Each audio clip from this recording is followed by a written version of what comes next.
Hey guys, welcome back to Orchid Kitchen. আজি মই লৈ আহিছোঁ গাহৰি এটা ৰেচিপি। একেবাৰে চিম্পল ৰেচিপিটো মই একচুৱেলি মোৰ লগৰ এটাৰ পৰা শিকিছিলোঁ। ঘৰত প্ৰায়ে বনাওঁ। আজি আপোনালোকৰ মাজতো শ্বেয়াৰ কৰিম বুলি ভাবিলোঁ। আশা কৰোঁ আপোনালোকে ভিডিঅ'টো চাই ভাল পাব।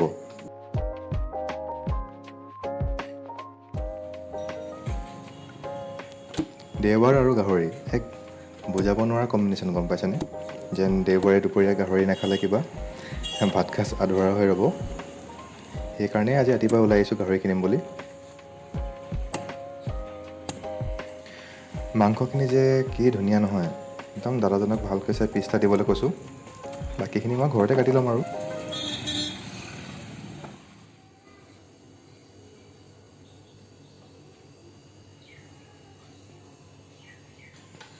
ৰেচিপিটো বনাবলৈ মই ব্যৱহাৰ কৰিছোঁ 10 গ্ৰাম শুকান জলকীয়া, 5 গ্ৰাম জালুক, যিহেতু মই অকণমান স্পাইচিকৈ বনাম, লগতে এয়া আদা নহৰু আৰু অকণমান মান ধনিয়া। প্ৰথমে মই শুকান জলকীয়াখিনি অলপমান গৰম পানীত তিয়াই থ'লোঁ আৰু মাংসখিনি মই নিজৰ চাইজ মতে সৰু সৰুকৈ কাটি লৈছোঁ।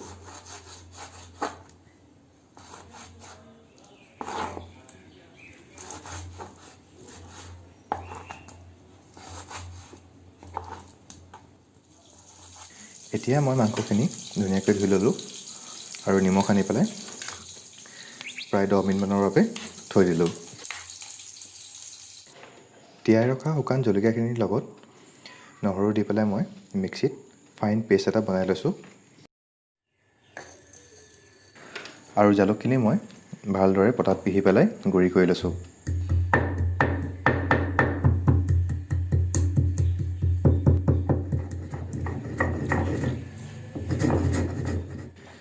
গাহৰি তেলতে গাহৰি বনাই খোৱাৰ মজাই বেলেগ, গম পাইছেনে? সেইকাৰণে মই অলপমান চৰ্বি বেলেগ কৰি ৰাখিছোঁ।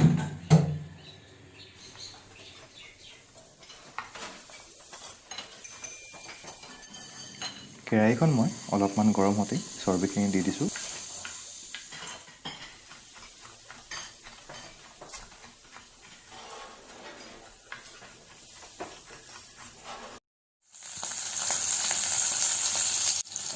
এয়া 2 মিনিট পূৰা ধুনীয়াকৈ ভজাৰ পিছত কি ধুনীয়াকৈ তেল ওলাবলৈ ধৰিছে। এতিয়া মই বাকী মাংসখিনি কেৰাহীত দি দিছোঁ।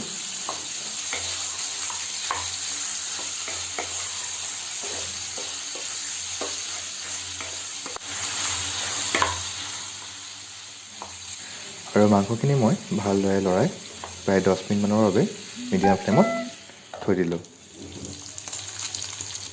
এয়া চাওক, মাংসখিনি ফ্ৰাই হৈ কি ধুনীয়াকৈ তেল ওলাইছে, একদম ৰঙা হৈ পৰিছে, দেখিয়ে খাওঁ খাওঁ লগা।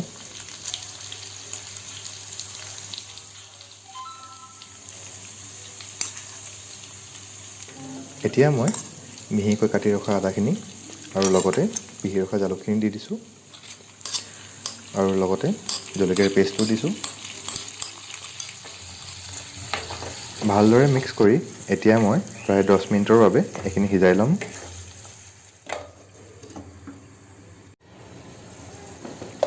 আৰু এইদৰে মাজে মাজে ঢাকোনখন খুলি মই লৰাই আছোঁ যাতে তলত লাগি নধৰে। ৰেচিপিটো বনাওঁতে মই এক্সট্ৰা পানী ইউজ কৰা নাই। যদি আপোনালোকে গ্ৰেভি খাব বিচাৰে তেতিয়াহ'লে 1 কাপ গৰম পানী দি পেলাই গ্ৰেভি বনাই খাব পাৰে। এতিয়া মই এবাটি বাঁহগাজ দিছোঁ। মই ইয়াত কাকবাঁহৰ গাজ ইউজ কৰিছোঁ। ইয়াৰ সোৱাদটো মোৰ খুবেই ভাল লাগে। যিহেতু বাঁহগাজখিনি বহুত টেঙা, সেইকাৰণে মই এতিয়া অলপ নিমখ দি দিছোঁ।